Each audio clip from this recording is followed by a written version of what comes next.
Welcome back to One Non-Blonde. I'm your host, Kim, and tonight I've got Scott Page. Maybe it's not a household name for everybody, but we all know Pink Floyd, Supertramp, and Toto.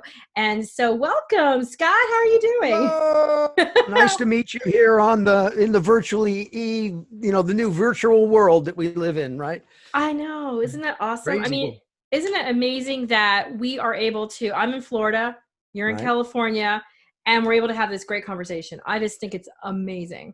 If you think about it, this COVID situation is really what it's done is it's taken technology and basically we've advanced 5 years, like overnight. Like in 4 months, we've gone 5 years because we know I'm a technologist besides a musician artist, but we knew that everything was moving towards a more of a this type of communications, right? It's been around for a while and people were starting to adapt it. We were using it a little bit more in business. And now because of this, it's forced everybody to start working in this virtual world. And what's actually very interesting is, I try to keep an eye on what's going on. I'm an entrepreneur business, so I'm always watching and looking at things. And I was just starting to pay attention more to like the user behaviors. And it's fascinating to me to see where may get like, 4 or 5 of our friends on a FaceTime call. I'll be out watering. The other one might be cooking something or hanging out.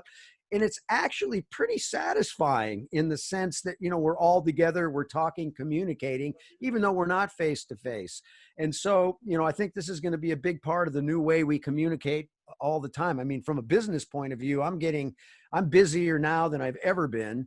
I'm doing more calls, more business meetings than I've ever had. Actually, in a way, it's almost a little painful because you can have one meeting at 3 o'clock and another one start at 4 and 5. And before you used to have, I've got to drive across town. I'll be there at 2, but now, my next meeting's at 3:30 across town. Part of it is I kind of miss a little bit of that because I used to use that time as my shrine to basically listen to some things that I, pay attention to, and it gives me that time. And now we don't do that. So, but yeah, no, it is fascinating. As a technologist, the big three drivers that changed everything was we now have the, bandwidth has finally gotten to the point. Storage has gotten so cheap. Gosh, I remember buying my first hard drive. It was a 2 gig hard drive for $800. Two Yeah. gig. Now I'm buying six terabytes for like $200, $300. Like it's crazy.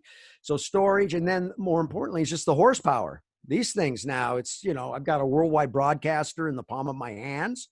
I have access to the audience, and, we're now moving into the total direct to consumer business, which we knew was moving in that direction, but now everything's direct. People are using delivery services like they never used before, right? Where, I can't even tell you how much I'm using Amazon these days because I can just go long next day. It shows up my door, bringing food in. So I think this has really changed user behavior. And look at you. We're all in business now. You're a podcaster. You've got your own business here. What's great is you can take the order. Eventually, as you start to charge, you can start charging for things. You don't need a bank. You don't have to be somewhere else. So it's a very exciting time, I think, for the independent artist. Probably the greatest time in history for the independent artist. No question.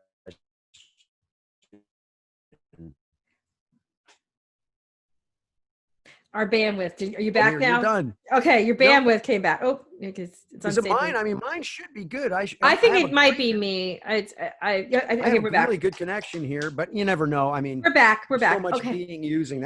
Yeah. It'll help us.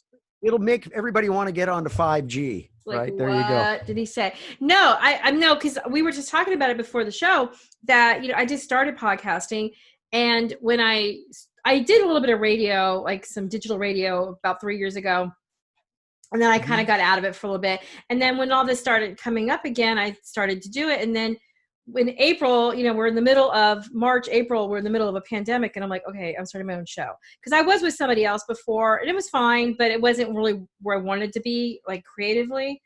And Right. so I just kind of was like, oh, maybe this isn't for me. And then I kind of talking to some of the people who saw some of the stuff I did, they're like, no, Kim, you usually should do it.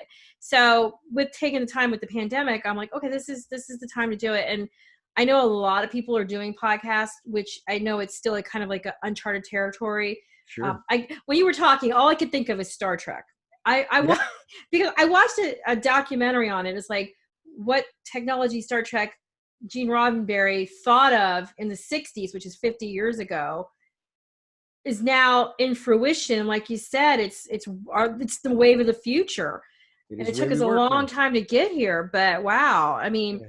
so with me doing this podcasting, I'm really excited because I really want to do more webcast because Mhm. I feel as though that to me it's a little bit I like doing webcasts because I'm a visual person. Yeah. I like audio as well as visual, but I like them both because I just like that artistic touch. So I'm kind of like taking it every step of the way. And then when I meet with people like you, who is a entrepreneur and somebody who's been in the business and in the industry and has made a path for themselves and through your talent, but also like you said, you have vision. And I always like to talk to people like that because I want to see like, and I'm very good about, hey, at the end of the show you can do it on air or after. I like when people critique me and tell me what's good, what needs to be fixed, because it's all about learning and growing. Of course. I mean, that's what's great is you can listen, everybody's in the broadcast business now. Everybody is in the media business. I don't care what business you have today. You're having to post, you're having to build social media. The new models have, completely changed the landscape. But at the same time, it's leveled the playing field for just virtually anybody. I mean, look at you're doing what NBC or ABC did. You've got more horsepower than they have now from years ago because you can now have a global audience. You can, like I said, take the order. You can sell products. You can do things. And I've been a big fan of Kevin Kelly from Wired magazine years ago. He coined a phrase called the 1,000 true fan. And a true fan is somebody that will spend $100 a year on you, whether that's merch or shows or whatever. If I have 1,000 of those fans, there's my first $100,000 in revenue. So this isn't necessarily a world where we have to go big anymore, where you have to have, get millions of people on your thing to make anything, make any money or to make it work. We now got it down to where a small group of people that care about what your product offering is. You got to create value, though. You got to have something people will buy and will pay for. Otherwise, it's a hobby. If it's a hobby, that's fine. Hobbies are great. But if you're turning it into a business, then you have to figure out, how am I going to generate revenue, right? And so this is a great time for that. It's very, very exciting. And I think you're seeing it's forcing a lot of people to take a different look at the world and how they're going to move forward. And especially now, I mean, if you look at what's about to happen with all this shutdown and businesses, this is going to drive people into whole new business models and ways of creating revenue and, building business. And, it's like, for me, it's, you said Roddenberry, I said the Jetsons, and Yeah. we're in the Jetsons time, man. We're already seeing flying cars and autonomous cars. And, it's like where man is merging with the machine. We may carry this with us, but, now they're already starting to put chips in people in Sweden they're messing with. And so the concept of singularity, it's called, where the machine and the man is merging, we're going through that. And we're going to see this acceleration like crazy over the next 10 to 15 years. I mean, we're in hyper growth right now. So this is a wild time for sure. Yeah, my daughter, she graduated at Embry-Riddle Aeronautical University with her degree in human factors in psychology. And that's Uh-huh. basically what it is. It's about human and technology merging together and how's the best way for us to interact. So it's actually a very interesting career. Unfortunately, right now, it's still kind of new, but I told her in a couple of years she'll be fine because it's Oh going to, yeah, I mean, that's the point. What's good is that she's looking at a growth market. I yeah. try to explain. I teach also startup, because this is I'm on my fourth startup now. I've done that. I actually teach a thing I call SPACE, which stands for Story, Plan, Army, Conversion, Education, and it's a business formula. And a big part of it is you want to find growth markets, right? You want to find some place that you're going to be able to get on the wave. And especially when you're dealing with what's going on in technology. I mean, virtually every 90 days, this thing is turning. I mean, so you have to stay on top of it like crazy. Otherwise, you're going to get left behind. So I think it's really important. So I think that's great for your daughter, getting into a space that obviously you see where it's going, it's growing, and you've got AI coming on like crazy. the tools and technologies that are in the palm of our hand because of the cloud and what we're able to do. The cost is virtually nothing. You can start a business now, and what's really important is I can go build audience. I mean, Twitter, it's 24-hour cocktail party. I can go on there, start finding people, start building relationships, and then start driving them towards an offering of some sort that I'm, for whatever I'm trying to sell or offer to the world as a business. So very interesting times, but a lot of people are going to get caught flat-footed too right now. So it's going to be a very interesting ride coming up after the first of the year when we start to see the true impact of what's actually happened to the country with this shutdown. My personal feelings is they've got to open these doors now, even with the virus. And the reason is we're not having the conversation about what's going to happen if we stay closed. You got tens of thousands of businesses. You have suicide rates going up. You have kids out of school. There's all kinds of things that are going on. So the impact of staying closed needs to be a big part of our conversation, because we now have a good idea of what the virus is and how we can protect ourselves, who's getting it the most. And we have to just start putting our attention on what happens if this country stays closed like this. I mean, the debt, the things. I'm actually more concerned with that than I am with the virus. I think that's going to have a bigger impact. But saying that, just like always, in this confusion right now, I believe there are incredible. This is the most incredible time for an entrepreneur, as an entrepreneur, I've ever seen in my lifetime, because this shift has just shaken everything up so much. There are so many new problems that need to be solved. So if you're a smart guy and you can figure it out, there's ways to really jump in the market and create new business opportunities. That's like with us, with my company, Think Experience. We were focused on, we're an immersive entertainment company. And we had just finished playing 40 shows in an immersive 360-degree dome, which was incredible. We sold out 40 shows. Because experience is really where it's at. And we were going to be at Jazz Fest this year. We had Europe booked. We were in the midst of putting up this 1,600 seat immersive theater in Los Angeles, and everything came to a stop. Just completely stopped. We lost everything. Right. So for me, again, I don't put any attention on the future or the past anymore. I just don't bother with it because it makes no sense. It's just an illusion. I focus on what I'm doing right now. So I woke up in the morning, got a piece of coffee, said, I'm still sitting in my house. Everything's changed. Okay. We're going to rethink. So I just started putting my thinking cap on and building new business models. So I'm very excited about the future of where entertainment's going right now. And like I said, we're getting ready to launch a whole series of content and a whole new business model kind of for artists that uses the combination of a live event, what I will call AC after COVID. We had BC before COVID. Now we're going into AC after. We're still sort of in COVID. I see. I see. We're icy, but hopefully we're going to get to AC here. But during this time, there's ways that we can do social distance types of live concerts. But now we have also streaming, right? But where streaming really becomes exciting for me is because it's two-way. So it's interactive. So what we just did is we just did an experiment where we set the band up in a sound stage, put up big video walls around us. And then I added 18 80-inch video monitors, and we brought the entire audience in onto the screens, 10 feet from the band, surrounding the band. So it was like we had the whole audience there and everybody was in the front row. That is amazing. And it was fantastic. It was like so cool because I could see everybody's face, and I was seeing people from Europe and people I hadn't seen, and I talked to them, and you can take requests and bring people in. So I see that. And what was important for us is I wanted to see what it was like for the band, how they liked it. And it was incredible. We had a great time.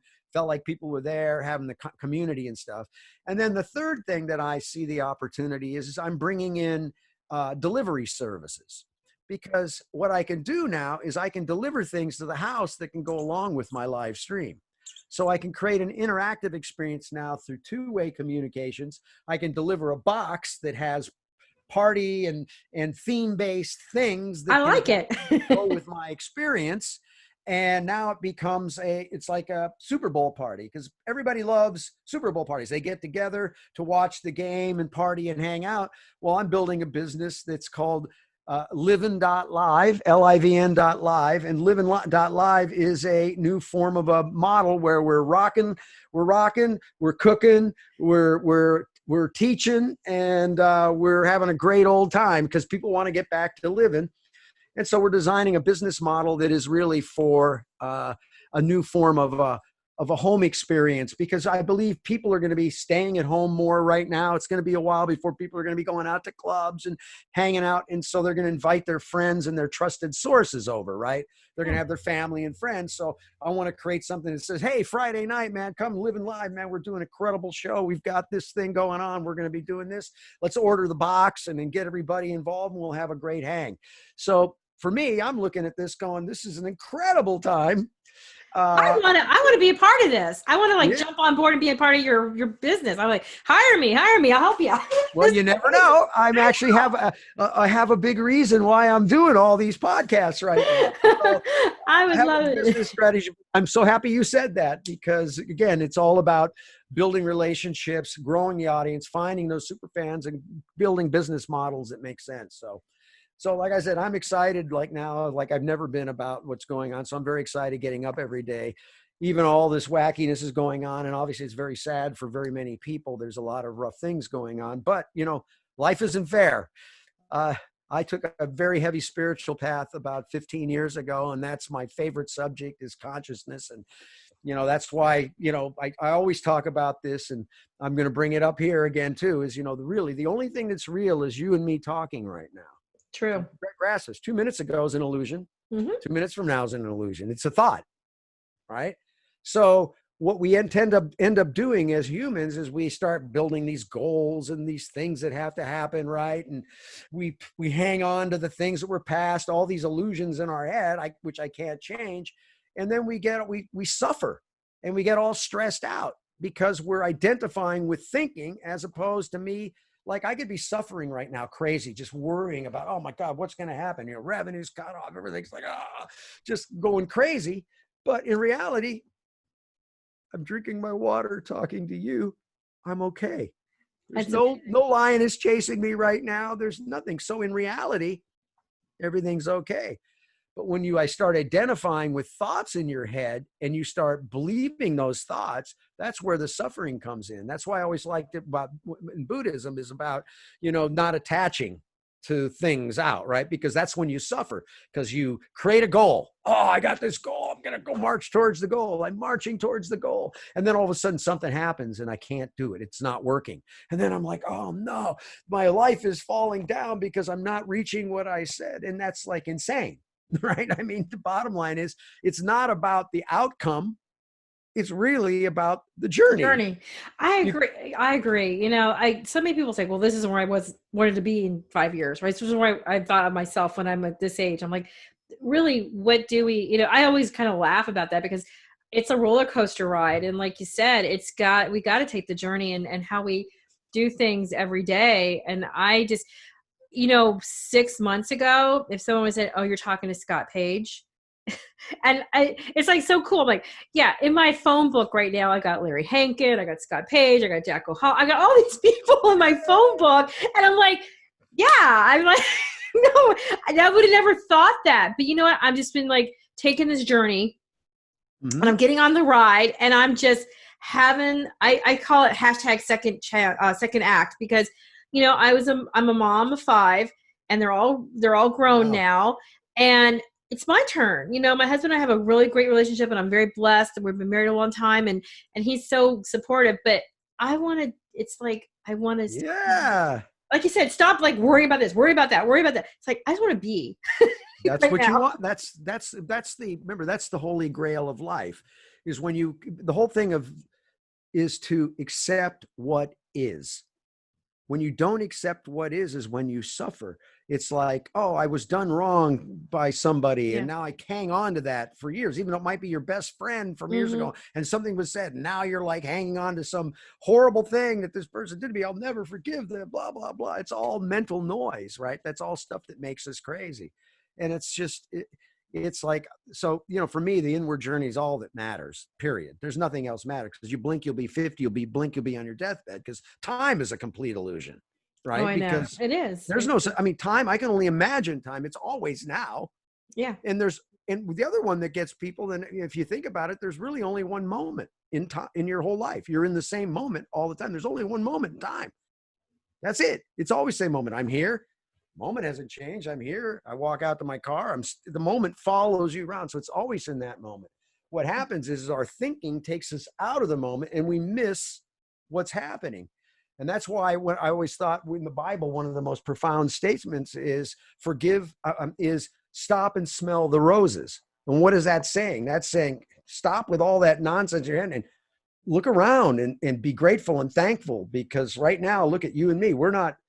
We're so blessed. I mean, I'm the most grateful, thankful person you will ever meet on this entire planet. I guarantee you there is nobody more grateful and more thankful than me. I'm so glad to hear that. Like I said, that's so amazing. Yeah. And I'm not, and I got to tell you, it's not been easy. I'm not saying it's been like roses, yeah, I played with all these great bands, but I've had my challenges too, like everybody has. Right. And so the great part about challenges is once you start to change your perception about how to perceive what's going on, you start to realize, you get to the point where everything that happens to you, no matter what it is, how intense it is, you deal with it as if you wanted it to happen that way. That's the real trick. How hard the suffering is, I wanted this to happen because it's changing the way I'm viewing things and I'm looking at myself.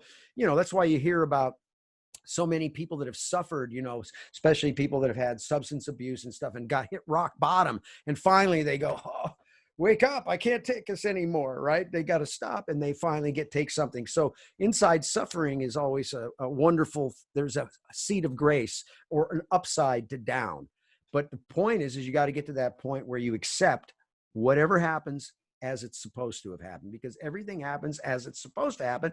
Otherwise, it would not have happened. I know. It's like for a lot of people, it's like, I always think of like, if you're a rising phoenix out of the ashes, we will rise again. And I think that's the key, is like you said, when you're down low, it's not like this is the end. No. It's an opportunity for you to grow and to become what you're supposed to, and to fly and to accept it. And that's one thing I was going to think, because I love what you're talking about, because like for me, I see a lot of people, because I work in a church, and a lot of times people are like, well, they're not happy about things. They're always looking for this happiness. They're always looking for, like this fix. And it's like, you have to be happy. Yeah. That's a happiness myth. Really, it is. I mean, and for me, like I was thinking about it, because like I've always suffered with I have like a weight, I kind of fluctuate back and forth. I've actually lost 40 pounds, and I've got more to lose, obviously. Congratulations. Thank you. But I remember one time I was going, I'll be happy if I lose. And I'm like, no, wait a minute. And I think that's what got me to lose the weight, because I was always thinking, I can't do this because I'm heavy, and I can't do that because I'm heavy. And no, people are going to look at me because I'm heavy. And then I was like, I kept thinking, well, if I only lose 10 pounds, and then when I started with that mindset, I have to be happy now. This is my body, and you know what? It gets me up. I move. I've had 5 beautiful children. I do all these beautiful things. I can speak. I can see. I can hear. I can feel. I can touch. I can love. My body is amazing. Yeah, I'm amazing. Yeah, and remember, this is just a meat suit. Yeah, exactly. It's a meat suit, right? Because you're going to blink, you're going to be 50. You're going to blink, you're going to be on your deathbed. And the truth of the matter is, this is not, you don't die. This isn't what this is. Yeah, I know. Because as you start to flip your perspective, you realize that, the whole deal is your mind is incapable of knowing truth from falsehood. It doesn't know right from wrong. It can't, and it's easy to prove. I can prove that in a second. If the mind was capable of knowing truth from falsehood, there'd be no war. Nobody would kill anybody. A guy wouldn't strap a bomb to his 5-year-old child to blow him up in the name of something that's some fictitious thing. He's done. The mind can be manipulated and does whatever. It's the conscious level. It's that thing, whether you want to call it spirit, God, consciousness, the life source, whatever you want to say that makes this whole thing buzz along. That's really the thing that makes the decision. And the first aspect is you start thinking, and then the key is you start watching your thinking, and then you go, well, who's watching? Oh, That's like a trippy thing where you start beginning to see your thoughts. And an example of this, a great lesson, here's a great, I mean, this really changed my life, is all day long is an exercise. As you're walking around the day, as often as you can remind yourself, ask this question: where am I? So where am I? Put every cell of your body, where am I? Okay, put your attention here. Where am I? And what am I feeling right now? The minute you ask that question, you're you stop, you're there, and then you're asking, and then you're kind of watching, and then you realize that if I'm feeling any anxiety, tension, or fear, it's because I'm identified with a thought, because I'm here talking to you right now, wherever I am, unless there's something chasing me, hurting me, and physically, whatever suffering's going on is in my head. So the more you can ask that, the more you start going, where am I? It's about being aware, right? The awareness is the whole game. And so how do I know? The puzzle is, how do I know I'm aware that I'm aware? How do I know that I am aware that I am aware? And that's the puzzle you got to play in your mind. And so, and as you start asking these questions, because every time you stop, it's basically you're stopping and smelling the roses for a second, because where am I? Okay, I'm sitting in my office. I'm in my chair. Everything's okay. This is reality, not all the stuff going on in my head. And what am I feeling? Well, if I'm feeling anxiety or tension, oh, it's because I'm identifying thought. Well, each time you do that, you're waking up just a tiny bit. You wake up and you wake up until the final part you go is like, who's watching these thoughts? And then you start to realize, oh, I'm not the watcher. I'm not the thinker. I'm actually the watcher. You're the watcher. I'm actually watching, right? I'm watching myself. So the more you can start watching your behaviors, the more watching your thoughts and seeing yourself react to things. And what I mean by watching, because I would sit in business meetings and I would do my business and I'd be hustling to get the deal done and everything. And I'd be watching myself going, why am I doing this? Why am I being an idiot right now? The way I'm acting, because I'm trying to make force something. And that's because of your mind. And then you just finally, once you start to separate and you start to flip, you start to see that the watcher is where you want to be all the time. And then you think, and then the thought goes away. So that's why, when you think about meditation, what does meditation do? The idea of meditation is to stop thinking. Because once you start thinking, you see reality. You start. So that's why they talk. Think about your breath. You're putting all your attention on the breath, right? You're trying to slow all that other crazy stuff. Because when you start watching your mind, you go like, my God, I'm a nut. And that's the first thing you do is like, I can't believe what an idiot I am. I'm insane. The one that got me was for years, I used to do a lot of charity events, right? And I thought, wow, I'm doing these charity events. I'm all that. When I finally started watching and looking, I realized I was doing the charity events for my ego, right? It wasn't because I was so involved in the charity. I thought I was at the time, but when I was really being honest with myself and I started looking at what I was thinking, it was about me. Now, there's nothing wrong with that in a sense, but at the same time, we fool ourselves into thinking we're so good and so morally good because we did something, as opposed to how do I do something all the time to try to, make things happen, but at least being honest. So once I started seeing myself more, like I said, I said, Jesus, I'm nuts. And that means if I'm nuts and I'm looking out there, chances are that all these other people that are walking around like this are lost in thought too. And, they don't know it. That's why it's forgive, for they know not what they do. Well, that's what that stands for. That means they are so stuck in their head that they don't even realize what they're doing. That's why you have to just walk around in a total sense of forgiveness. With everything and everybody. And I mean, that's with everything. In the state that the guy that beats up the old lady on the street, you can hate him, but that's not the case. He can't help himself. He cannot help himself. We can think he can, but he did it because that's kind of where he was at mentally and whatever. We don't know. So you have to forgive that guy too, right? Because, but you could say, oh, put him in jail. He's a horrible being. He's terrible. But forgive, for he knows not what he does. He didn't realize what he's doing. He's so low conscious. He's identified with these things and anger and whatever's causing that. And all you can do is feel sorry and hopeful that, something will flip in his thing to turn him around. Right. Yeah. So it's just, constant state of forgiveness. That's the key. And forgiveness and surrender is the same thing. That's why surrendering to what is so important. And that's forgiveness, because you can't surrender unless you forgive. And you got to forgive yourself too. First off, you got to just Yeah. go, I'm a nut. I'm sorry for everything I've done wrong. And I'm going to work to be better, because I'm going to be more conscious and more aware now of what I'm doing. Yeah, I think that's the key too, because I think for me, trying to one of the greatest gifts is the gift of understanding. And like what you're just saying, it's like to understand that I'm not in that person's shoes. Yes, I wouldn't probably act that way, but that doesn't mean that, I don't do something wrong too. Like you said, forgive those who forgive yourself, and forgive, you're asking for forgiveness as you ask for the people to be forgiven. So again, that's the same thing. Cause I was thinking, like for us, I think we're so ready, our society was so ready to be punitive instead of being more of rehabilitative.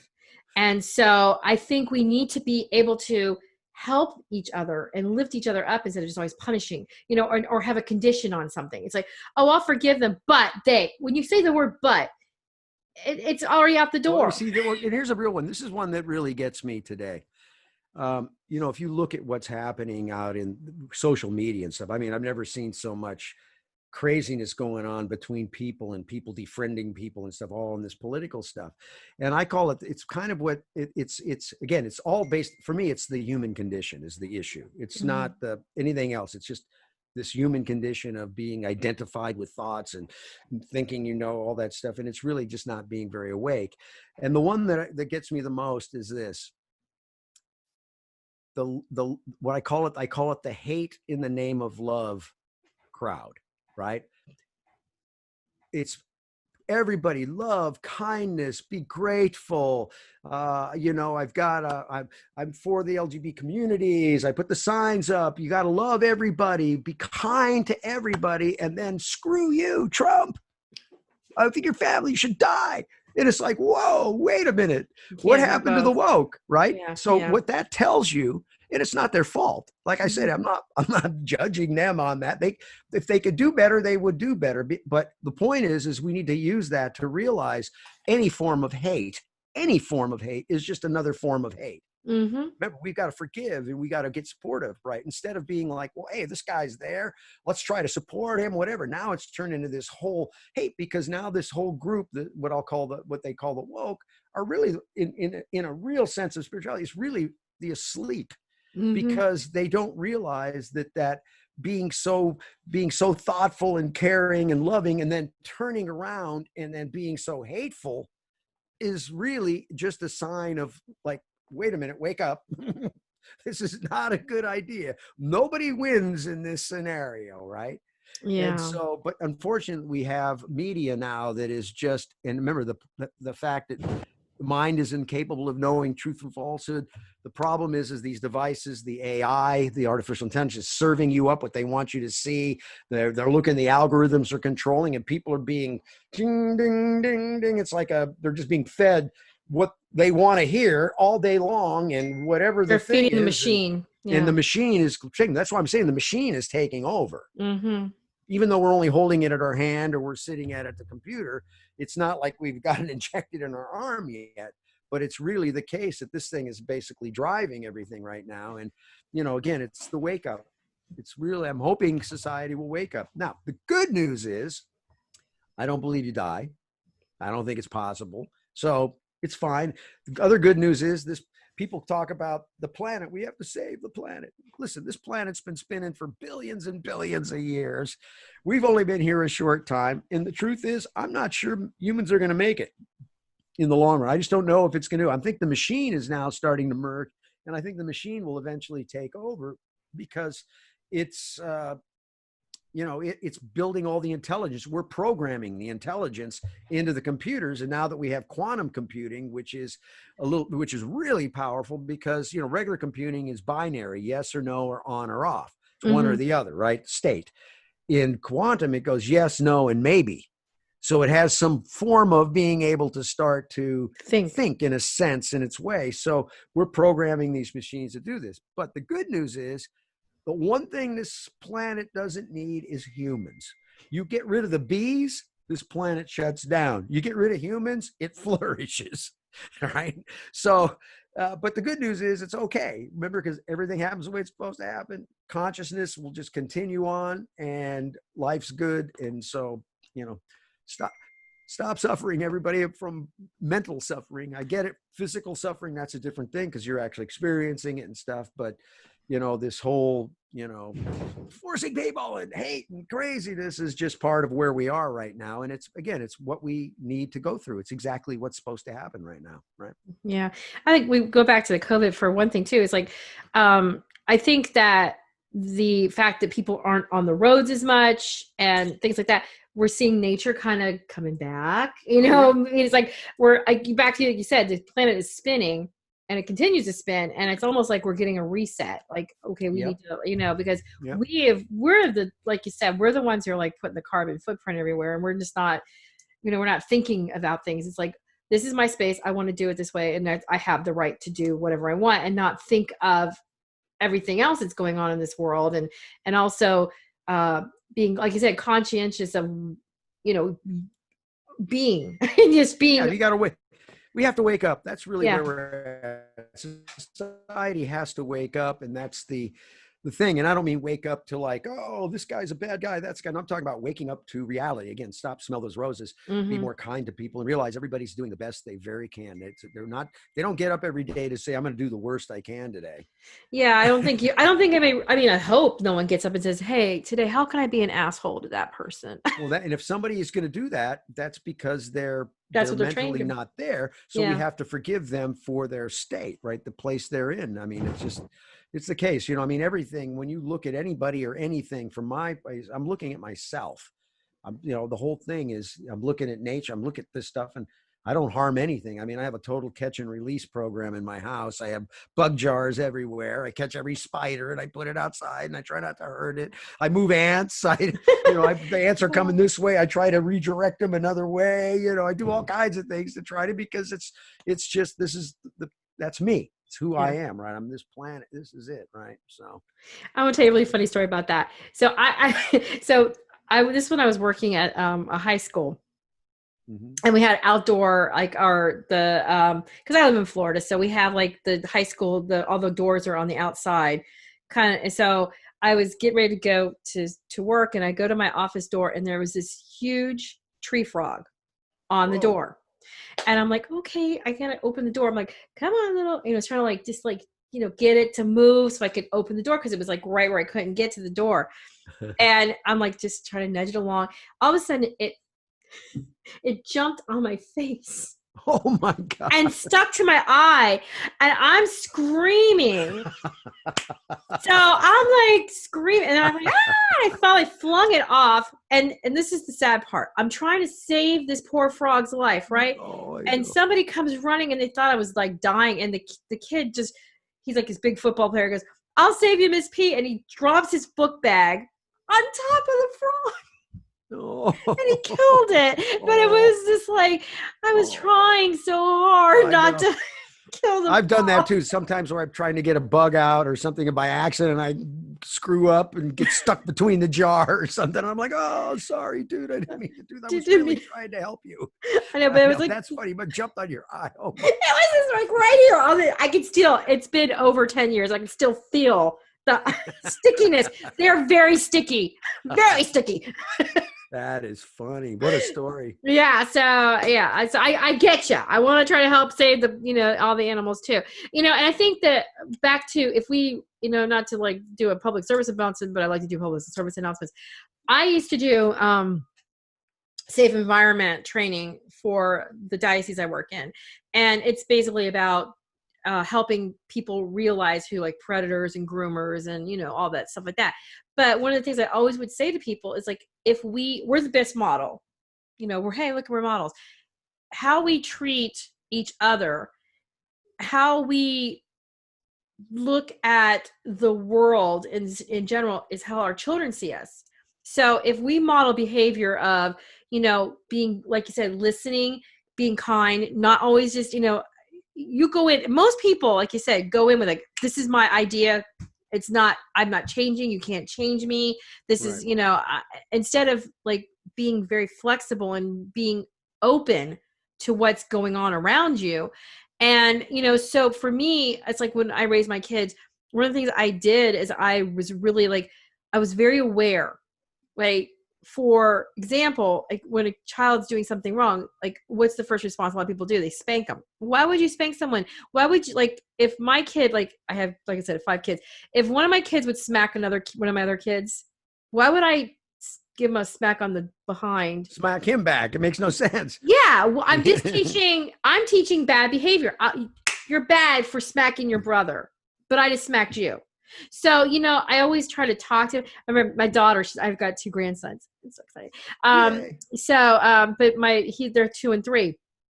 And little William, he's always like throwing things, and he's like, he doesn't, he's just a boy, and so she's like, I said, when they were little, I would say, nice, be nice, like I would use their hands to like do nice touch, soft touch, when they would, because kids do that, they don't know any better. But I think that's the reality of that. We need to, like you said, stop and just look and just breathe and do.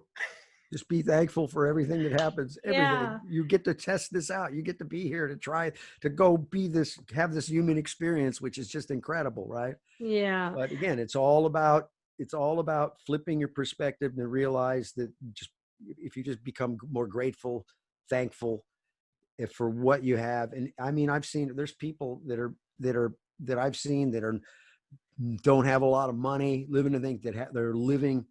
They're so thankful and so grateful. They're like Bill Gates, because what is life's about? It's all about trying to be happy and be excited and being thrilled. I go buy something and that's cool for 15 minutes, and then it goes down, and you go through these cycles, right? Well, the question is, you don't need any of that to be happy. It's just, it's a changing a point of view that you basically can live that space and just realize anything that happens are just things that you got to deal with. Everybody has to deal with, and enjoy it at the time. I mean, it goes down to even to the fact that I'll even go down to how hard it is. I was able to hold my mother when she passed on her last breath. Right. And that was one of the most incredible, beautiful gifts that I'd ever gotten, because that sense of presence, that space that where I went to that place with her at that moment was like incredible. That's why whenever you can sit with a dying person, it's the greatest gift of all, because that situation puts you in a totally different place.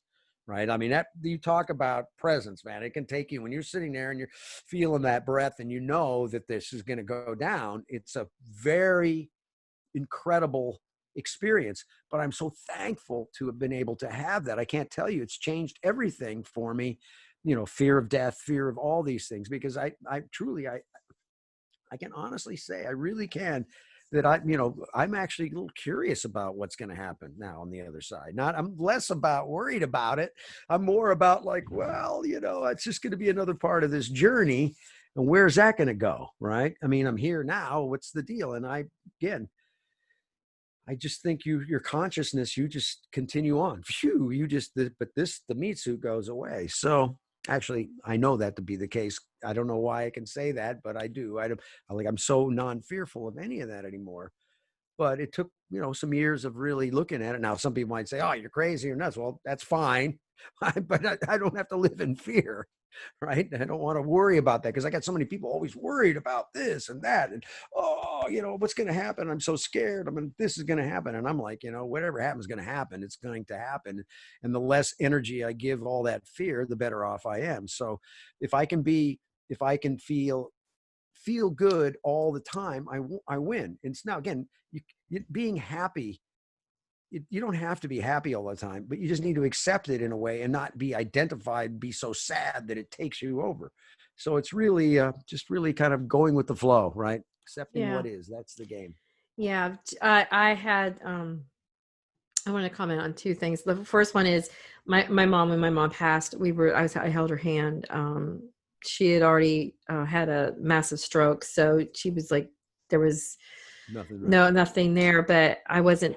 And I'll share with you. because I think you'd appreciate it too. It's like my mom had been sick and I took a year off. And that's actually how I got into digital radio, because I Hmm. took a year off from working in the church and I just kind of stayed home.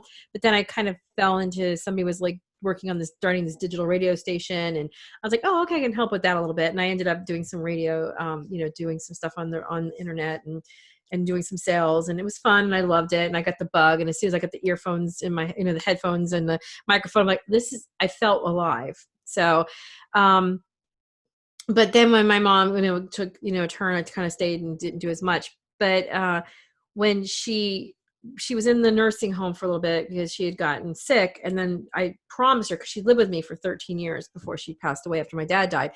And I promised her I'd bring her home. And my mom was blind. My mom has been blind since she was 7. And so I was Hmm. raised by a blind mom. And Wow. so one of the things, she's very independent. She was always independent. And one of the Wow. things that she ended up doing towards the end of her life was she ended up having to use this walker. And she hated the walker because she felt like that was just like taking her independence away from her. Right. Right. And so the day before she died, I took her to the doctor and I said to her, "Hey, mom, can you, from the front door to my car?" I said, "Do you think you can make this without using the walker?" And of course, I held her up, but she did it. And she had a kick-ass day. My son says she had a kick-ass day. My husband and her, that my husband made salmon for her for dinner, which was one of her favorite foods. My younger son, he would read to her every day, a psalm. And because and he would do like steps with her, and like just like doing all these different meditations with her. He did that with her. My other daughter, she fed her, made her like big breakfast. Other daughter, my youngest daughter, and I, we went to the Ed Sheeran concert. And as I was walking out the door, because I brought her home, so like 2 days before she passed away, I had brought her home from the nursing home. And so I was leaving to go to the Ed Sheeran concert, and I remember I said, "Hey, mom, I'm going to be late, so don't wait up for me. I love you." And she's, "I love you too." I said, "Mom, you had a great day." She goes, "Yeah, I did." And then I got a call right after the concert, and my son's like, "Mom, are you around somewhere? You can." He goes, "Grandma's not. They thought she was sleeping, and they went to try to wake her up to bring her to bed, and she had already had the stroke." Oh boy. And but it was like one of those things where it was like not on my watch. I was like so afraid, and I felt like that was a gift that she didn't have the stroke in front of me, but I was able to make it to the hospital, and I held her hand, and I know the moment she passed away, I was holding her hand. So I know how that is. And it is amazing because you can feel, I believe it. I believe that we do go on. We don't end. This is just a journey that we start here, and it's not ending, first of all. And second of all, when you were talking about happiness and not having a lot of things, I had the pleasure and the grace. I was graced to be able to, 2 years in a row, I went to Honduras to do some mission work Wow. at a orphanage. And I will never forget, they were having a party and the kids were so excited because they had a treat. They took some frozen, they took baggies, like the sandwich baggies, and they froze some water and they put a little bit of Kool-Aid flavor in it. And then they cut the tips, and the kids had, that was their dessert. That was their treat. And they were so excited, and they played a soccer game and they were having a great time. And I came home from that experience, and I remember the first day I walked into the grocery store, I started crying. I was in the middle of the grocery store crying because I was overwhelmed with all the choices we have and all Yep. the waste that we have. And I just was like, it just blew me away. And I wish, it's like a part of me is like, obviously we end, like you said, we end up finding ourselves feeding the machine again. You find yourself back into that comfort and all stuff like that. But I miss that simplicity that was there. Wow. Yep. No question. Remember, all this stuff is, so much of it's we make up in our head. And that's where we go wrong. It's crazy. We create all these illusions. There's a great, I'll tell you something to go watch, and anybody listening should go check out. Go just look up Alan Watts in YouTube. Alan Watts. He was a philosopher, and there's one thing called "Life is not a journey." It's called "Life is Not a Journey," and he explains it in there. It's fascinating. It's like 3 minutes long, and he talks about how life is more like music, in the sense when music starts, you're not trying to get to the end of the piece. If the objective was to get to the end, Yeah. is like you would, the music would just go ta-da, we got to the end. You would never hear the Amazing. part in between. Or it's like a dance. You Yeah. don't dance to get to the end of the dance, you dance to be part of the dance. And life is more like that. So it's really about you know, shifting your perspective is the whole game. Because once you change your perspective and you flip that thing to where you're watching and being as present you can, being aware of where you are, tasting food, being all of those things. I noticed last night I was walking, it was late, and I was walking, and I just started really just, my attention level now is so much more in the space where I am. I've been able to get myself now to the point where I'm staying in a present state most of the time. I just started, you know, you look around, you just start seeing the trees and the birds and the things that are going on. And it's just so amazing without my mind going, oh, I got to make those email calls. I got to do this stuff. I would have missed how beautiful it was, all those things. So, you know, that, like I said, this is my favorite subject, and I want everybody to be more present, because I tell you, that's what it is. It is a present. It is. Oh my It's the gosh. greatest thing there is. This has been such a great conversation. Just because, you know, I'm sure people are like, oh, well, you know, you were this amazing musician as well. Just, I don't want to like go without saying at least something and acknowledge the Sure. fact. I love music. I love music too. I mean, and I was going to ask you that because I was thinking about like, you know, like things to ask somebody who's, you know, somebody who before the show, I was saying he is the soundtrack of my youth and my growing up. It's like a coming of age is, you know, your music. But I was wondering, how do you, how do you, not like just necessarily you, but just anybody, because you've worked with so many amazing artists. When do you know that like you have something that's like it? You know, like I sing, but I never think of myself as wow. You know, what do you think separates people that go in? Because I was listening to a couple of your interviews, other interviews you've done. And I was listening, and it's like you start rattling off all these people. I mean, obviously, you know the people that your other bands, but even other people that you've met and you kind of like collaborated with. And I'm thinking, how does like all the universe comes together? And it's like I just want to be a part of that for 30 seconds. It's really, that's a really interesting question. You know, I mean, you know, I guess for me, it's really been, I've been very fortunate to have specific mentors that have given me insights to things that were really important. Like the concept of being a musician. It's not what you play, it's what you say. Mm-hmm. Because I have friends of mine, I mean, my favorite musicians, the guys that are like my heroes, are not necessarily well schooled in music.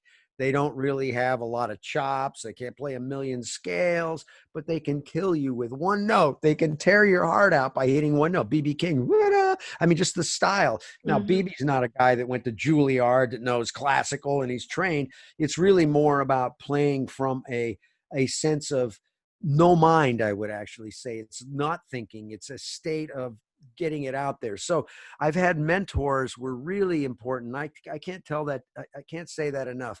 People that can say things and give you insights to things. Like, so for me, that it is not what you play, it's what you say is so important. It's like with playing with Pink Floyd. What I learned, Dave Gilmour, the guitar player, who is my guru, right? He changed my entire life as far as the way I played, because as a saxophone player, we grow up going playing all this stuff. And then I realized with Dave that he doesn't play a lot of notes. He never was one of those guys that was, never does that. He's always playing melodies, but they're always melodies that you can remember. And so it's like if you listen to the song Comfortably Numb, without the guitar solo, everybody can hum the guitar solo. Mm-hmm. They can hum the guitar solo. They know it, right? Mm-hmm. So it's that melodies. So I changed my whole playing and became more melodic. I changed it, and it was the best thing I ever did. So for me, I tried to like analyze what everybody else is doing and then try to go left. So an example was I got up and I studied, and I was trying to become a jazz guy, right? I was trying to like play jazz, and then, you know, all this stuff. And then somebody said to me one day, wow, there's this record, you got to hear it. It's called First Flight. It's by this saxophone player. His name is David Sanborn, right? And this was years ago.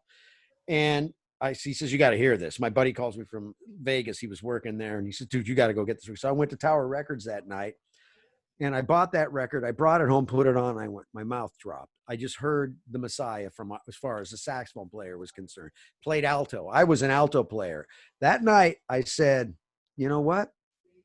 I'm not going to play alto anymore because I know everybody's going to hear this guy and everybody's going to try to play like him and play all this stuff. And then I realized, I said, you know what? Jazz. I started analyzing. I looked, I said, jazz. Okay, who plays jazz? And I started thinking of all the jazz saxophone players. Fathead Newman, Lockjaw Davis, Ben Webster, Ike Quebec, Charlie Parker, Cannonball Adderley, you know, Charlie Venturi. I could just go on and on and on and on, saxophone guitar players. And then I said, well, what about rock and roll? And I went, okay, well, there's, you know, King Curtis, Junior Walker. And then it starts like, well, who else is there? Right? So then I started saying, well, everybody else is going, ba ba da ba ba da ba. I'm going to go ba ba ba ba ba ba ba ba ba ba, play really dumb and really simple and play rock and roll, and I'm going to become a rock and roll saxophonist. And because of that, I then started figuring out how to wear my own clothes. You know, it's all about what can I do that's unique. So I started throwing microphones down the bell of my horns because everybody said you can't do that. And I said, well, I remember going in to doing a session. The guy says, I said, what's the cheapest mic you got? And he said, oh, 57, give me that. Because they had all this beautiful high-end gear. And so I said, give me the cheapest thing you got. And I dropped it in the bell of my horn and I stood in the control room and he says, you can't do that. And I said, well, you want it to sound like a saxophone. I want it to sound like Scott Page.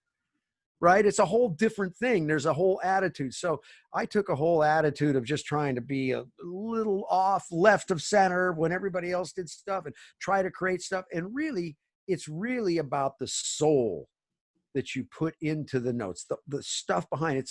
It's a space that you go into, and it's not about the notes. It's not about all the stuff you're playing. It's about delivering those notes. So it's pretty much like, I've taken that approach. And the other thing that I've done for me, and this is my journey has always been about, instead of going wide, I go deep. So an example, I've been reading one book for 10 years and I still read the same book. And that's the only book I read. Right. And each time I read it, it gets deeper and deeper and deeper. Same with like studying things. I always try to take something and go deep. So like when I was studying saxophone, one of my saxophone mentors, Jerome Jumonville, who's incredible, we would sit there and he would take one solo of like Hank Crawford. We took one solo and each phrase, we would play that phrase over and over and over and over again until it sounded like one saxophone. We were so in sync on the phrasing, the attack of the note, the pitch of the notes, the length of the notes, to where it sounded like one thing, not when it sounded like two. And we just keep playing it until we got it so down that it was perfect. But what happened is that thinking of going deep into that thing where your attention is so focused at a level that is so much deeper than trying to learn a whole bunch of stuff where you're kind of surfacey looking, you know, like I can play all these things, but I'm not looking at the nuances, those little tiny things. And because of that, it forces the way you look at things in a different way. So that got me in to start thinking about patterns. I started to realize that patterns are the key. So everything I do is about, I look at things and I look for patterns because I can learn from those patterns. And an example was, I learned Diana Ross. I worked with Diana Ross and I did a tour with her. And I remember flying to New York, going to the rehearsal, and we were playing the rehearsal and stuff. And all of a sudden she walked in. We were rehearsing with the band director and she came in. And I couldn't take my eyes off of her. It was like fascinating. Even though I played with all these celebrities, there was something about her that was so magnetic. I mean, it was crazy. And I was like, what is it about her? What does she have? What is that magic? And so I remember the first night on the gig we were playing, and this is where I was playing in a horn section. And we had a book, we had the music. So we had to read all the charts. And so we'd sit there and we'd read. And I remember the first night on the gig, I was making a ton of mistakes because I was trying to watch her, and play at the same time because I was trying to figure out what it is about her, right? So I went home back and I said, never mind. I studied. For 2 days, I just memorized the book. When I wasn't doing the show, we were memorizing so I could watch her the whole time. And I started to notice things that she would do every night, the exact same thing. So an example would be, I was amazed at the fact that every night, 16,000 people in that stadium or in that, where we were playing, she'd have them up on their feet and just screaming, going crazy. Even nights that she couldn't really sing because she was like, her voice was down or, she wasn't feeling good, whatever, she could get them up. And then I started watching the tricks that she would do. Basically, I'll call them tricks, but the techniques that she would do every night. So I would see that what she would do is she would go to find somebody in the front row that she could look at really carefully, and she would recognize them, and she would basically have a conversation with them in the front row. The people around those people would see her actually communicating instead of just being in my own place. You're watching me, I'm like a thing. She would start picking up, and then she would find somebody over here and she would do the same thing with them, and then somebody over here, and then the people around them, and then she'd look in the back of the stadium and there would be somebody with a sign, and she'd recognize that person with the sign. So she would go through the audience and make sure she connected with everybody. And because of that, she created a more personal experience and made it done. So those patterns that I saw from her doing that was an incredible technique. Things that I also realized is that the way she stood, she wasn't necessarily, I wouldn't say she's like, Beyonce is like a great dancer and stuff. Diana Ross wasn't her thing. I mean, she could move and she could dance, but she wasn't like a dancer, like that wasn't her thing. She was a singer. Yeah. But she knew how to stand and how to hold herself and present herself.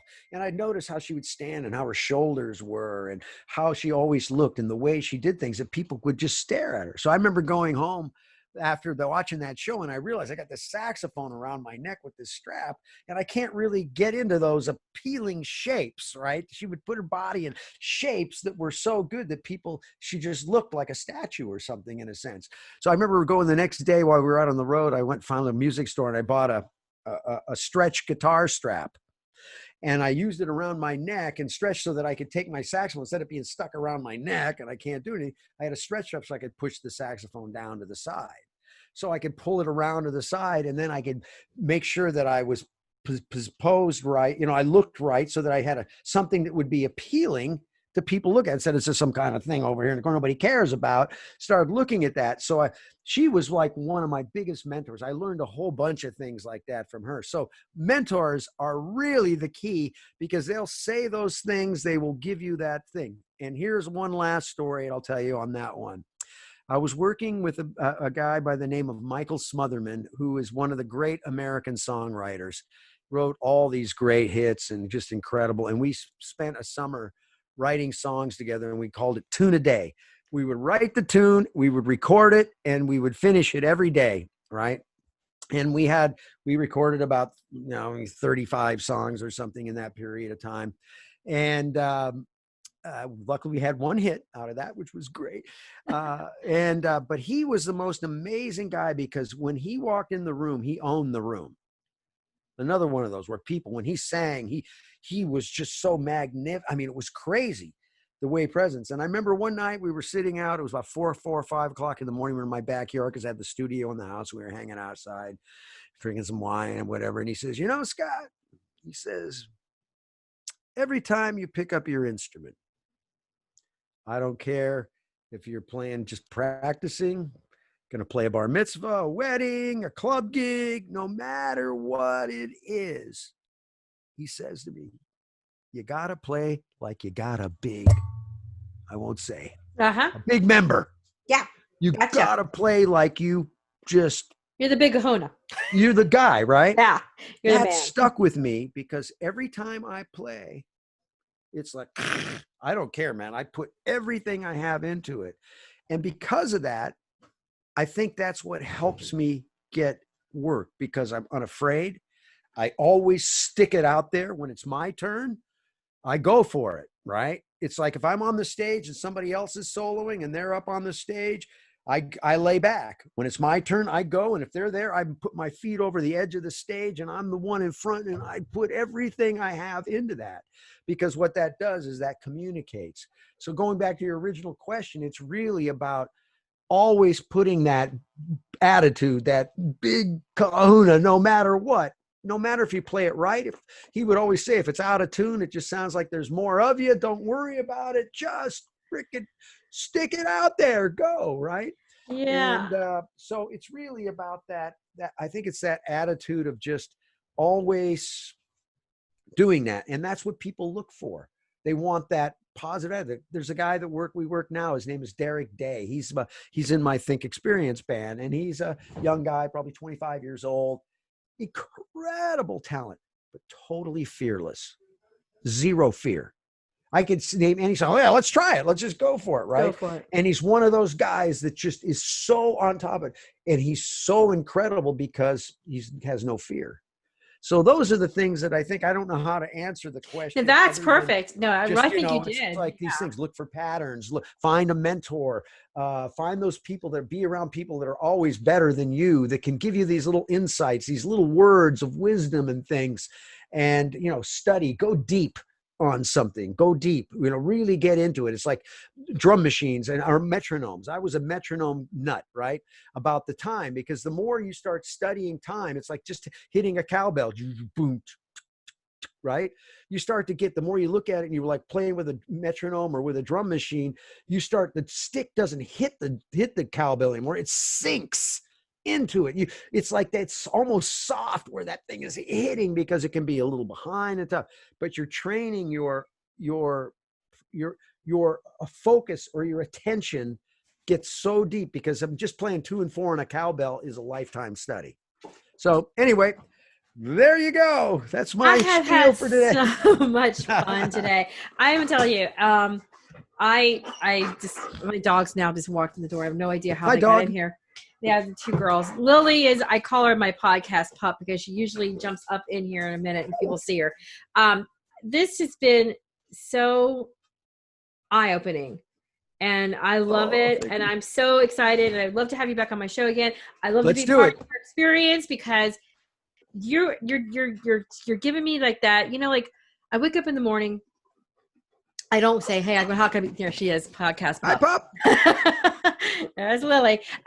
So anyways, I try to say, what can I do? What's the best I can be? How can I, be the best who I am? Not like looking for happiness, but just being the best, because I want to be present. I want to do the right thing.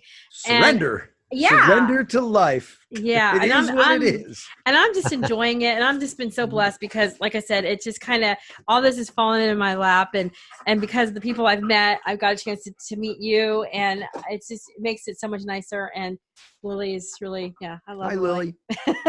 Lovely. You can learn a lot from dogs. Yeah. Meditate and watch your dog. You know what the dog does? The dog is so present, which is so fantastic. It doesn't think about yesterday or what's going on. When you sit there and you meditate, it's a great meditation to sit there and watch an animal that's sitting there, because that animal will do this.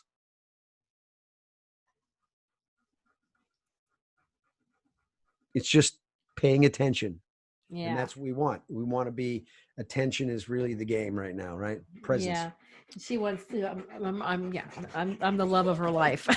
All right. Well, it's, as always, you were listening to One Non-Blonde. I'm your host, Kim, and thank you, Lily, for helping out. And Scott Page, thank you so much. And we'll definitely have you back on again. And stay real. God bless.